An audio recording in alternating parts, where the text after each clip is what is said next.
अनेक धार्मिक समस्याएं हैं, लेकिन उनमें से सबसे बड़ी समस्या गौ हत्या है। कोई बात नहीं, राजनीति वाले भी आए, बात धर्म की करें। कौन किस क्षेत्र में कार्य कर रहा है ये एक अलग बात है, क्योंकि प्रत्येक व्यक्ति अपने अपने ढंग से अपनी आजीविका भी कमाता है और अपने अपने ढंग से समाज की सेवा के लिए समर्पित भी होता है। कि अभी तो हम प्रयाग आए हैं और यहाँ के जो क्षेत्र देवता हैं उनकी पूजा, उनके दर्शन, उनका आशीर्वाद दे रहे हैं। कल मेला क्षेत्र में प्रवेश करेंगे और हम लोगों को एक ही कामना है कि हम सब सनातनी हिंदू कुंभ के लिए यहाँ पर एकत्र हो रहे हैं। और हम लोगों के सामने वैसे तो हमारी अनेक धार्मिक समस्याएं हैं, लेकिन उनमें से सबसे बड़ी समस्या गौ हत्या है। तो गौ हत्या को रोकने के लिए और गौ माता को माता की प्रतिष्ठा प्रदान करने के लिए एक 324 कुंडी गौ प्रतिष्ठा महायज्ञ भी हम लोग करेंगे और परम धर्म संसद के आयोजन के द्वारा हिंदू समाज को मार्गदर्शन करने के लिए भी उपाय करेंगे। महाराज जी, जो धर्म संसद हो रही है अभी 27 को भी एक है, तो उसमें राजनीतिक जो लोग अगर आते हैं तो वो किस तरह से सही होगा? और कोई बात नहीं, राजनीति वाले भी आए, बात धर्म की करें।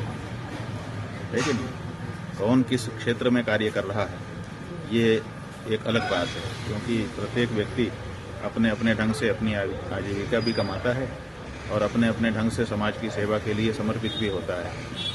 कोई व्यक्ति राजनीति के माध्यम से अगर समाज की सेवा कर रहा है तो उसको हम बुरा नहीं समझते हैं और ये नहीं समझते हैं कि वो राजनीतिक हो गया तो अब हमारे यहाँ आ ही नहीं सकता। लेकिन यहाँ आकर के वो धर्म क्षेत्र में राजनीति की बात ना करे, बात धर्म की करे तो उसका स्वागत है। महाराज जी, आप कुंभ पहुंचे और कुंभ को लेकर के कई तरीके की धारणाएं इस समय फैल रही हैं। हाल ही में अभी एक मुस्लिम स्कॉलर ने कहा कि ये वक्फ की बोर्ड उस पर जमीन पर बच रहा है।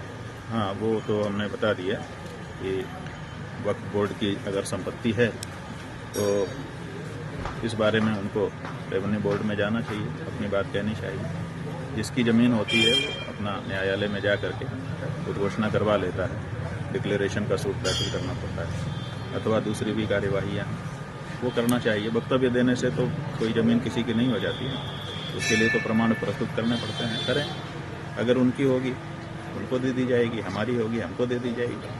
ये जो बात है न्याय की है और यही बात हम उन मस्जिदों के बारे में कह रहे हैं कि भाई हमारी है और हम न्यायालय में जाकर के प्रमाण दे रहे हैं। जैसे हम वो प्रमाण दे रहे हैं वैसे ही उनको भी अगर कोई दावा उनका है तो उसके लिए प्रमाण देना चाहिए। हाल ही में मोहन भागवत ने एक बयान दिया, उन्होंने कहा कि हर जगह मस्जिद ढूंढना ठीक नहीं है और हमें शांत बैठ जाना चाहिए। नहीं, किस जगह मस्जिद ढूंढें, किस जगह मस्जिद न ढूंढें, किस जगह मंदिर ढूंढें, किस जगह न ढूंढें, ये तो कोई बात नहीं है ना। जो चीज़ हमारी है हम तो खोजेंगे ना उसको। जब हमारी खो जाएगी, कोई उसको दबा लेगा, कोई छिपा देगा, तो हम खोजेंगे नहीं अपनी चीज़ को।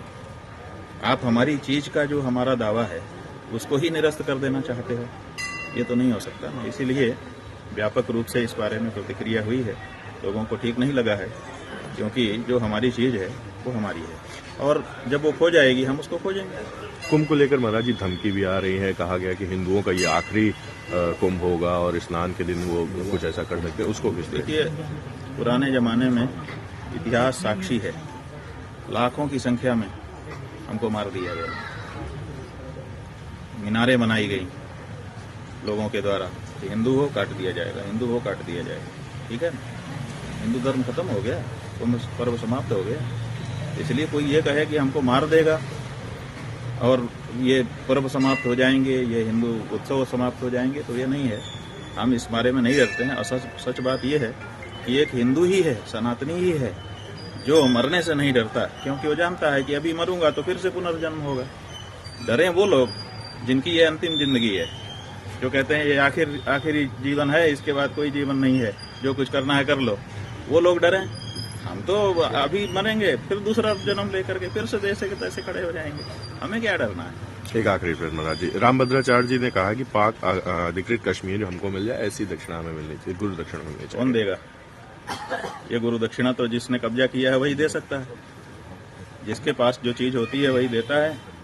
पाक अधिकृत कश्मीर मतलब कश्मीर को जिसने अधिकृत कर लिया है, कब्जा कर लिया है, तो उसको जिसने कब्जा किया है उसको अपना चेला बनाएं और उससे दक्षिणा में ले लें, अच्छा लगेगा हम लोगों को।